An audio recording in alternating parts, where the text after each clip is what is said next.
Bonjour. Alors, quelques petits conseils par rapport à des personnes qui souhaitent s'orienter dans le domaine des thérapies. Des personnes qui souhaitent devenir thérapeutes, des personnes qui ont envie de se former pour faire de l'hypnose, pour faire d'autres techniques. Il faut savoir que toutes les méthodes fonctionnent. Ce qui va faire la différence, ça va être la manière dont vous allez les mettre en œuvre. Il y a dans toutes ces méthodes des choses extrêmement efficaces. Et ce qui va faire la qualité d'un thérapeute, c'est son implication dans le modèle de la thérapie qu'il utilise avec telle ou telle personne.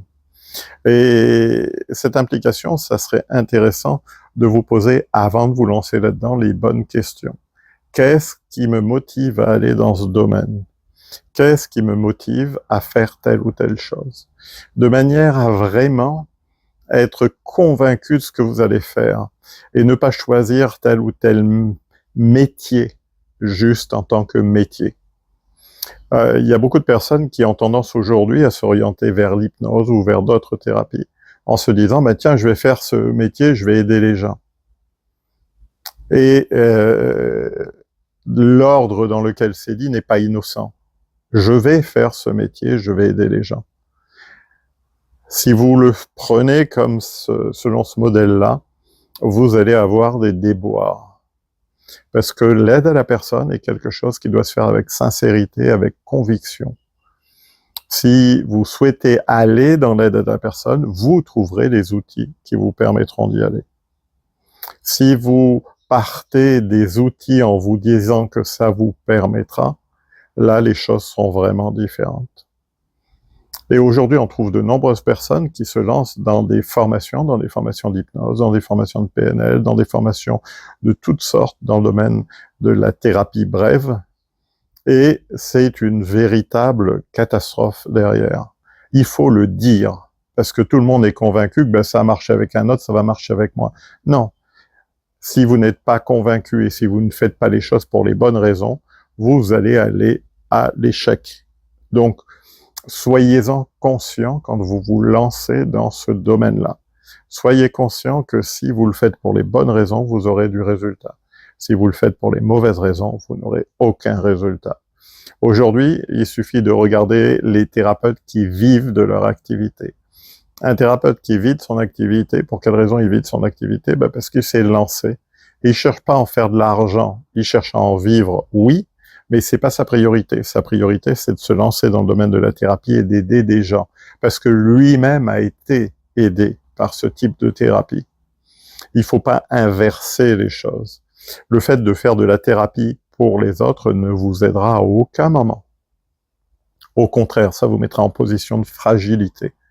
Donc, si vous devez vous lancer dans le domaine de la thérapie, commencez par vous aider vous-même, par résoudre ce qu'il y a à résoudre à l'intérieur, résoudre toutes les émotions qui traînent depuis des années, résoudre tous les traumatismes qui sont présents.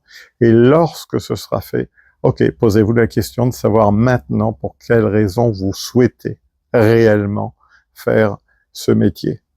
Est-ce que c'est par conviction humaine ou alors est-ce que c'est pour en vivre? Si vous décidez de vous lancer là-dedans pour en vivre, vous serez un commercial, vous ne serez pas dans l'aide à la personne. Si vous vous lancez dans l'aide à la personne, il y a une chose qui ne trahit rien dans ce domaine-là, c'est que le bouche à oreille va très très vite. Et les personnes qui sont aidées et qui sont aidées dans un modèle vraiment positif, dans un modèle de bienveillance, eh bien derrière il y a du résultat. Et comme il y a des résultats, elles en parlent. Et comme elles en parlent, eh bien vous gagnez de la clientèle. Vous gagnez une clientèle qui est une clientèle spontanée. Il n'y a pas besoin de faire de pub dans ce domaine-là. Il n'y a aucun moment de besoin de faire de pub.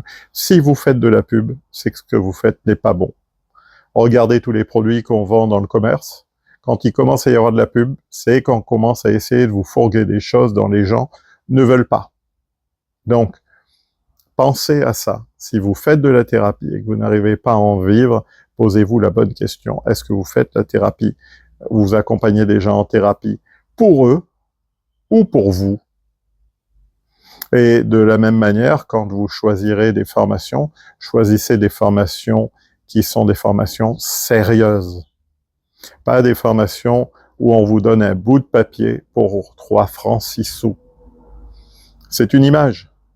Mais quelque part, quand on voit la floraison des formations sur le net, avec des formations à 59 €, à 99 €, à 350 €, quelle honte on donne aux gens l'illusion qu'ils vont être capables de faire quelque chose. On donne aux gens l'illusion qu'ils vont être en mesure de résoudre des choses. Et justement, on va travailler sur ce côté pouvoir sur l'autre, alors que la thérapie, c'est exactement l'inverse. La thérapie, l'accompagnement au sein de la thérapie, c'est redonner le pouvoir à la personne, c'est pas prendre le pouvoir sur elle. Un thérapeute ne doit être qu'un catalyseur. Il n'a aucun pouvoir sur la personne qui l'accompagne. Donc, posez-vous vraiment les bonnes questions quand vous allez suivre une formation, quand vous allez vous lancer dans le domaine. Est-ce que ce métier est fait pour vous? Qu'est-ce qui vous motive derrière? Est-ce que c'est une motivation d'humanité, d'aide à la personne, d'accompagnement des autres, et que vous le faites avec bienveillance, ou est-ce que vous le faites quelque part pour vous soigner, pour guérir des blessures à l'intérieur? Si vous le faites pour la seconde raison, ne faites pas ce métier. Vous allez porter préjudice à plus de personnes qu'à les accompagner.